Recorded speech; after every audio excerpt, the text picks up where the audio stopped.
Now, we've gotten a lot of updates in the past couple weeks on the Kyle Busch free agency situation, and in all honesty, it's kind of crazy to see. In pretty much no other sport do you see the best guy out there, the guy who has the most talent, really be left out to dry by every team in the sport. But that's what we're seeing in NASCAR. So more on this right after this. This video is presented by Pristine Auction. Pristine Auction is the most trusted sports memorabilia auction site out there with an A+ BBB rating. Auctions at pristineauction.com start at just $1, and every day there are thousands of signed items available, so you'll win signed authentic items at affordable prices. Every item on pristineauction.com comes with a certificate of authenticity from the industry's most reputable authenticators.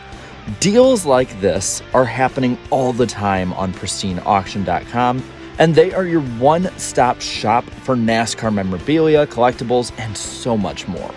Upgrade your collection of signed memorabilia today and get $10 off your first item when you use code Iceberg. They've also supplied me with a giveaway for you all. They'll be giving away a signed Dale Jr. mini helmet. At the conclusion of this video, jump on over to pristineauction.com/register, and for a chance to win, all you gotta do is sign up on their website using my registration code Iceberg to be entered. Thank you once again to Pristine Auction for your support of this channel, and now, back to the show. Now, I wanted to give a few reasons why I think Kyle Busch is in this situation, because this stuff doesn't just come up out of nowhere. The industry doesn't blackball or make it more difficult for people who are better. It is in a lot of ways a meritocracy. So starting off, you have to look at the big one that a lot of people are highlighting. That's the higher asking price. Kyle Busch comes from a different era.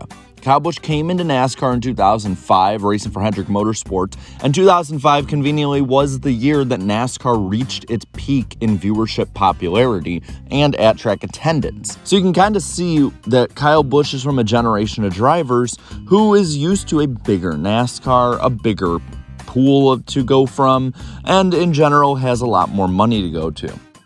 Well, that's not the same NASCAR we have today. It's been nearly 20 years since Kyle Busch first came into the Cup Series, and NASCAR has changed and shrunk in a lot of ways. And I think this is part of the reason that they're having a bit of an issue where an older driver like a Kyle Busch, a Denny Hamlin, a Martin Truex Jr. is probably going to ask for more money as their base salary compared to a driver like a Christopher Bell, a Ty Gibbs. And it's going to be more difficult for Joe Gibbs to sell sponsorship for these older guys who are going to ask for more money because there needs to be more money in sponsorship to back them in a lot of ways. So I think that is the number one issue to start with, but it's not the only issue that's gotten Kyle Busch into this position. Now, I alluded to it before, but another issue is M&M's leaving. The lack of sponsorship is a bit of an issue because, well, NASCAR runs on sponsorships. NASCAR is one of the few major American sport leagues where if you don't have a sponsor, you don't have a competition. And when you look at M&M's, they are leaving to go towards other endeavors, more than likely the NFL more. And this brings a lot of issues for Joe Gibbs Racing, as M&M sponsors the vast majority of Kyle Busch's races in the NASCAR Cup Series. Now, they did give them a year and a half advance notice, so it's not like this hit JGR like a ton of bricks out of nowhere. They've had time to make a deal and just haven't been able to get it done.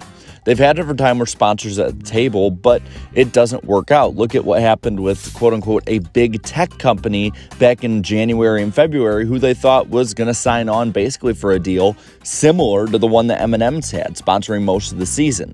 But at this point, in the middle to end of July in 2022, nothing in a way of a deal has been reached. Now, I think there's a few more smaller or supporting reasons, I guess you could say, that really show why these first two issues have come into such effect. The first one is Kyle Busch's performance since 2019. In 2019, Kyle Busch was the best driver out there. He went out, won a ton of races, was really consistent, and ended up winning the championship. But since then, well, it's just been kind of ugly for him. From 2020 to today in 2022, Kyle Busch has a total of 4 wins. He nearly went winless in 2020 before only getting 1 win at the end of the year at Texas, and it was pretty terrible either way. It was a terrible follow-up to a championship, no doubt. Last year was a little bit better. He got some wins, was more competitive, and it seemed like he was starting to correct the ship and get it right. But then he got 2022. While he started out the year really, really well, it's not been that consistent for about the last month or two, and Busch has fallen off the face of the earth. It seems like the more and more that you see Kyle Busch, it's because he's spinning out, getting caught in a wreck, making a mistake, getting angry at his crew chief, not based more on how he's performing on track. He was performing pretty well. He did kind of back into a win at Bristol, and other than that, hasn't really competed too much for the win since then. So it's been a steady regression over the course of time since really the COVID pandemic started and they got rid of practice. Now, I think a really big part of all of this is Kyle Busch's off-track attitude. Listen, it's really easy to look past Kyle Busch having an attitude towards the media or towards his crew chief or his crew or just about anyone in NASCAR when he's winning a lot. When you win, that really glosses over tons of different detriments that would be there if you weren't. And that's easily the case with Kyle Busch. And it's now really hard to miss this when he's regressing because you can tell that a lot of this stuff is getting to him. And it's not really something that would be friendly to a sponsor coming in.